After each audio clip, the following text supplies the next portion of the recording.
Good morning, students. So today we are going to start our next chapter of microeconomics, that is chapter number 10, theory of supply. Okay, and today our topic is concepts of supply and supply schedule. So this is our lecture number 1. So let's start.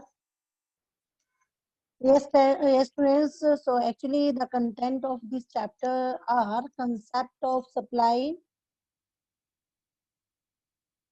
Yes, concept of supply, supply schedule, supply curve and its law, supply function, and you can say determinants of supply, okay, law of supply, change in quantity supplied, and change in supply. And the last topic is price elasticity of supply, meaning and measurement. Okay, so इस chapter में हम ये सभी content जो हैं हम study करेंगे. So today we will discuss two contents: concept of supply and supply schedule. So let's start. Yes, students. Yes? First of all, we will study concept of supply. Okay. So what is supply? Supply क्या होती है? So supply क्या होती है? The supply of a commodity refers to various amounts of a commodity that the producers are willing to sell at different possible prices of that commodity at a point of time. Point of time के ऊपर जो कोई एक commodity है, ठीक है, जो producers के द्वारा क्या हो रही है, सेल की जा रही है मार्केट में.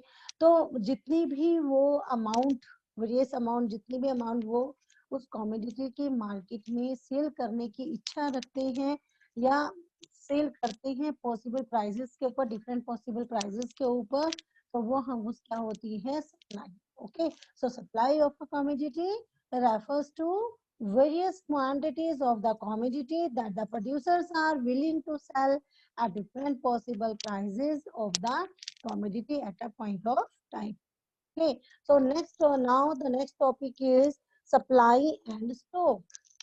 तो ये कई बार कंसेप्ट ऐसा लगता है कि सप्लाई एंड जो स्टॉक है वो कई बार हम जो है ना उसको सेम सेंस में यूज कर लेते हैं ऑर्डिनरी लैंग्वेज के अंदर, लेकिन इकोनॉमिक्स में इन दोनों के डिफरेंट मीनिंग है. ओके, सो हम ये स्टडी करेंगे कि what is the difference between supply and stock. So in the ordinary language, the term supply and stock are used in the same sense. Okay, same sense में हम लोग इसको use करते हैं अपनी ordinary language में, but in economics these terms have different meaning. So stock क्या होता है? सबसे पहले हमने देखना है stock क्या होगा और supply क्या होगा. So stock of a commodity refers to the total quantity of that commodity which is available with the producer or a firm at a point of time. यानी point of time के ऊपर एक producer के पास या एक firm के पास जितनी एक commodity की quantity, total quantity उनके पास available होती है, that is stock. ओके, उसे हम स्टॉक बोलेंगे. And this stock is meant both for the present as well as future cell.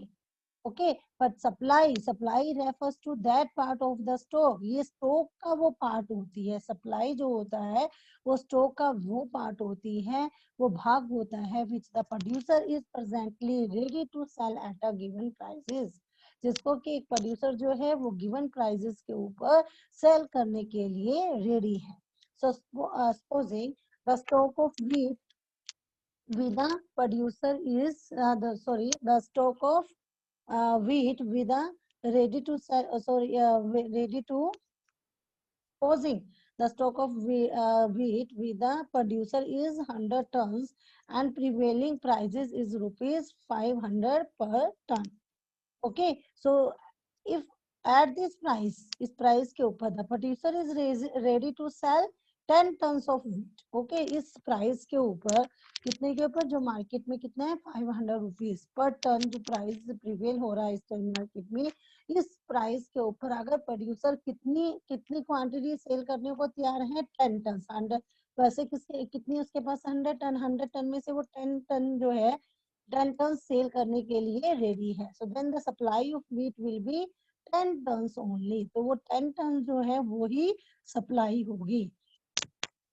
If the price rises to ₹600, मान लो प्राइस जो है अब 500 से बढ़कर 600 पर टन हो जाते हैं, and the producer is ready to sell 50 turns.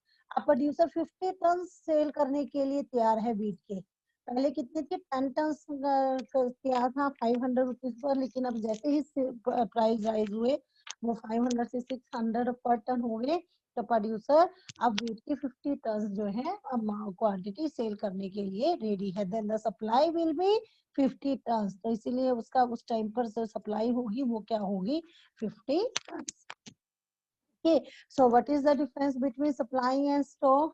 So supply refers to different quantities of a commodity which a producer is ready to sell, जो कि वो बेचने के लिए तैयार है at different possible prices of that commodity at a point of time. But stock, what is stock? Stock refers to the total quantity. ये वो total quantity है किसकी, total quantity of the commodity available with the producer for the present or future sale. Okay, so second, supply is a flow concept. ये supply क्या होती है, एक flow concept होती है। आप फ्लो कंसेप्ट एंड जो स्टॉक है, फ्लो एंड स्टॉक को आप मैक्रो में हम लोग जो है मतलब कि ये मैक्रो के अंदर भी ये कंसेप्ट आता है। ठीक है, फ्लो, ये जो सप्लाई होता है ये हमारा क्या है, क्योंकि ये एक पीरियड ऑफ टाइम के अंदर होता है, क्योंकि पीरियड ऑफ टाइम के अंदर मेजर किया जाता है, इसलिए एक फ्लो कंसेप्ट है। जबकि स्टॉक जो है वो एक पॉइंट ऑफ टाइम के ऊपर मेजर किया जाता है, इसीलिए ये एक स्टॉक कंसेप्ट होता है। ओके, इसका ये एक स्टॉक है। Okay, so supply is a flow concept. It is measured per unit of time period. A stock is not a flow concept. It is measured at a point of time. Okay, जो point of time के ऊपर जो measure किया जाता है वो हमेशा stock होता है, जबकि पीरियड ऑफ टाइम के अंदर जो हम मेजर करते हैं वो हमारे क्या होते हैं, flow concept. Okay, then supply is always related to price of the commodity. Supply हमेशा किसके साथ रिलेट करती है, प्राइस के साथ। एक कमोडिटी के प्राइस के साथ हमेशा ही सप्लाई रिलेट करेगी, but stock is not related to price of the commodity. पर स्टॉक जो होती है वो किससे रिलेटेड नहीं होती, कमोडिटी की प्राइस से रिलेटेड नहीं होती। It is inventory of the firm related to expected demand. Okay, yes, next is supply and quantity supply. Yes students, हमने जब जो है जब हमने थ्योरी ऑफ डिमांड का चैप्टर किया था तो वही सारे कंसेप्ट आ रहे हैं। उसमें भी हमने सबसे पहले कंसेप्ट ऑफ डिमांड किया था, देन हमने डिमांड एंड क्वांटिटी, डिमांड जो है उसकी स्टडी की थी, and what is the difference between demand and quantity demand, ये भी हमने स्टडी किया था। और इस थ्योरी ऑफ सप्लाई में सभी जो कंसेप्ट कंटेंट है सेम वही कंटेंट आएंगे, बस ये हम सप्लाई के पॉइंट ऑफ व्यू से इसको बताएंगे। और वहां पर हमने डिमांड के, कंज्यूमर के पॉइंट ऑफ व्यू से डिमांड के बारे में बताया था। तो what is the difference between supply and quantity supply? So there is a difference between the term supply and quantity supply. देखो नाम से तो ऐसा लगता है कि दोनों एक ही चीज है, कि भाई सेम टर्म है, कि सप्लाई बोल दे या क्वांटिटी सप्लाई बोल दे तो सेम चीज है। But quantity supply refers to a specific quantity of a commodity. ये क्या होती है, एक कमोडिटी की स्पेसिफिक क्वांटिटी होती है that the producer is ready to sell at a specific price of the commodity. जिसको कि एक कमोडिटी के स्पेसिफिक प्राइस के ऊपर प्रोड्यूसर सेल करने के लिए रेडी होता है, वो क्या होगी, quantity supply. Okay, and supply क्या हो गया, supply on the other hand refers to the various quantities. Various quantities होती हैं which a producer is ready to sell at different possible prices, different possible prices पर cell करने के लिए तैयार है of the commodity at a point of time, एक point of time के ऊपर। okay,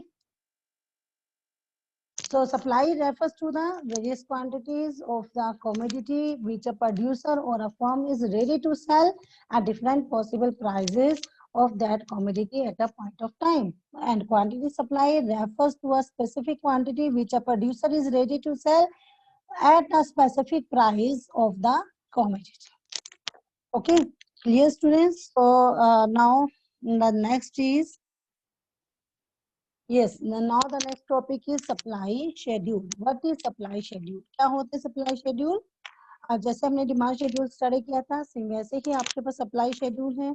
डिमांड जो हमने डिमांड के बारे में स्टडी किया था, तो there is a negative relation between price and quantity demand, और सप्लाई में क्या होता है, there is a positive relation between price and quantity supply. Okay, तो यहाँ पर हम सप्लाई शेड्यूल की स्टडी करते हैं। तो शेड्यूल क्या होता है, टेबल क्या होती है, ये एक टेबल शोइंग होती है, ठीक है। यहाँ पर टेबल के जरिए शो करते हैं वो अपने डाटास को। तो हम देखते हैं यहाँ पर क्या हुआ था, सप्लाई शेड्यूल क्या होता है। तो supply schedule is a table showing various quantities of a commodity offered for the sale at different possible prices of that commodity at a point of time. Okay, so इसके भी हमारे पास it has two aspects, इसके भी दो aspects हैं। First is individual supply schedule and second is market supply schedule. Okay, so first individual supply schedule. What is individual supply schedule? So schedule जैसे कि table showing है, और individual है, individual मतलब एक अकेले व्यक्ति का अपने यहाँ पर, मतलब एक सिंगल प्रोड्यूसर का, एक सेलर के सप्लाई शेड्यूल को हमने शो करना है यहाँ पर। So individual supply schedule refers to the supply schedule of an individual producer, एक इंडिविजुअल प्रोड्यूसर या फिर आप ये कहें एक firm in the market. Okay, and it shows different quantities, ये किसको शो करता है, डिफरेंट क्वांटिटीज को which a firm is willing to sell. ठीक है, जिसको कि फर्म एक फर्म लिखना है। देखो जो जो चीजें यहाँ पर मेन है, एक फर्म इज जो है ना, अ फर्म, एक फर्म लिखनी है। अगर आप ऑल फर्म लिख देते हो तो वो गलत हो जाएगा, यहाँ पर रॉन्ग हो जाएगा इंडिविजुअल सप्लाई शेड्यूल में। So a firm is willing to sell at different possible prices of a commodity. Okay, so ये डिफरेंस है। यहाँ पर आपने ये कमोडिटी भी एक लेनी है और फर्म भी एक ही फर्म की के बारे में बताना है। ओके, तो ये आपके पास क्या हो जाता है, individual supply schedule. Okay, so now we will discuss the table of individual supply schedule. So you can see in this table, yes, in this table you can see this table shows that a producer is willing to sell more at a higher price. आप देखते हैं यहाँ पर कि वो higher price, जैसे देखो price पहले क्या आते, गुड एक्स उन्होंने ली है, उस गुड एक्स के प्राइस जब 5 थे यहाँ पर, तो क्वांटिटी कितनी थी उस एक्स गुड की, 0 थी, कोई भी सप्लाई नहीं वो कर रहा था प्रोड्यूसर। लेकिन जैसे ही प्राइस राइजेस होकर 10 हो गए कमोडिटी के, तो क्वांटिटी भी जो क्वांटिटी सप्लाई है वो भी बढ़कर 0 से 10 हो गई। इधर फिर से प्राइस 10 से 15 हुए, तो क्वांटिटी सप्लाई और ज्यादा बढ़ गई, 10 से 20 हो गई। एंड देन जब प्राइसेस आपके 15 to 20 फिर से राइज हुए, तो क्वांटिटी सप्लाई भी बढ़कर 20 से 30 हो गई। So this table shows that the producer is willing to sell more at a higher price. So when the price is rupees 10 per unit, quantity supplied is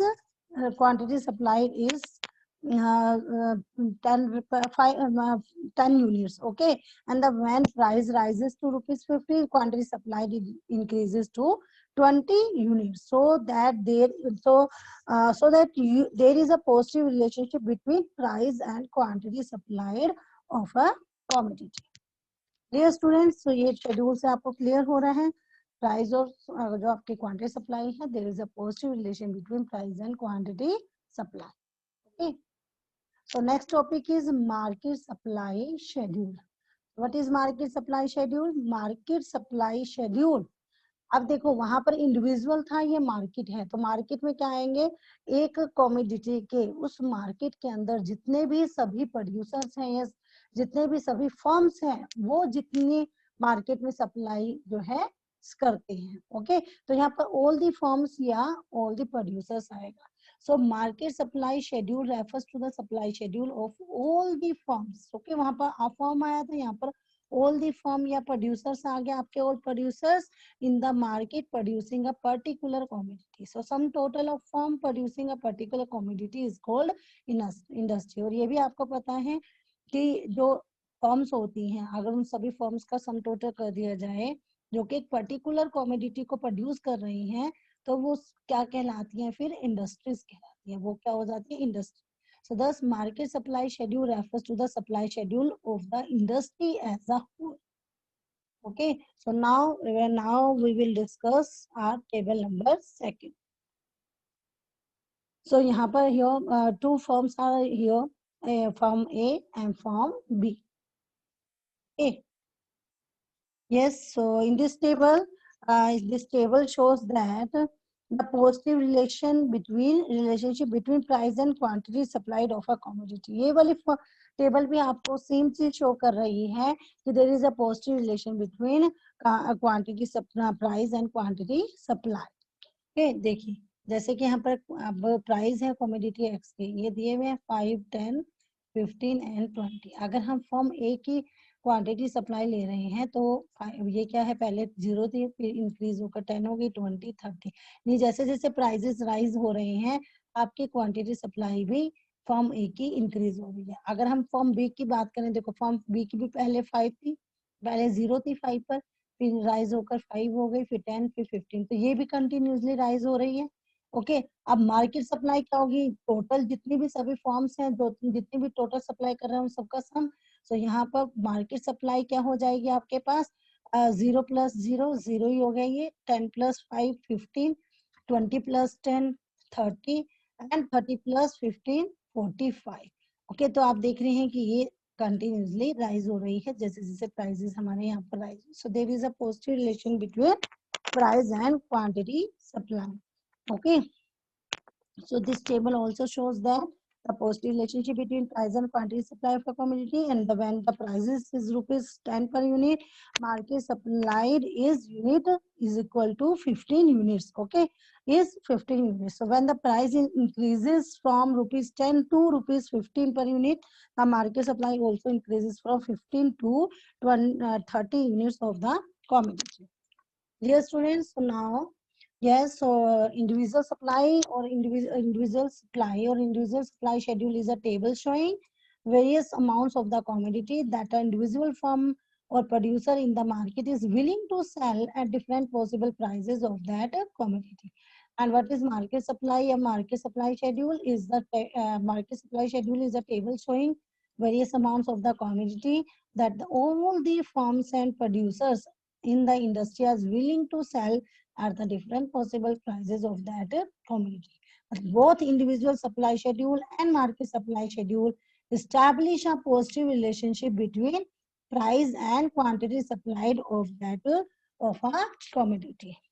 Okay, students. So I think now it's clear now what is supply schedule, individual supply schedule, and market supply schedule. Okay. So now in our next lecture, we will discuss the supply curve, in which we will study individual supply curve and individual supply curve and market supply curve. Okay. So that's all for today. Have a good day.